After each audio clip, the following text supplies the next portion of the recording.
teacher, ma'am, teachers and my dear friends. Today, do you know what is going to happen on the stage? No worries. I will tell you by a hint.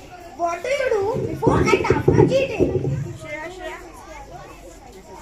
What do you do before and after eating? Yes, you hand wash, right? But you do not know how to wash your hands properly. So today I will tell you the steps to wash your hands properly. Okay? So let's see the step 1.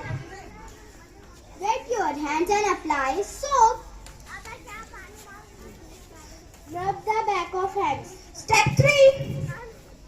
Rub the back of hand and fingers. Step 4. Clean and rub the thumbs.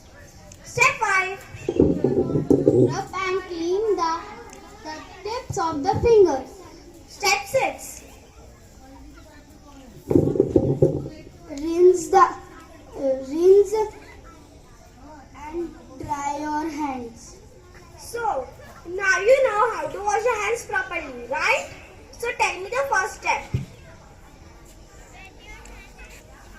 Yes, you are right. So wash your hands daily and be safe from germs. Thank you. Thanks for watching.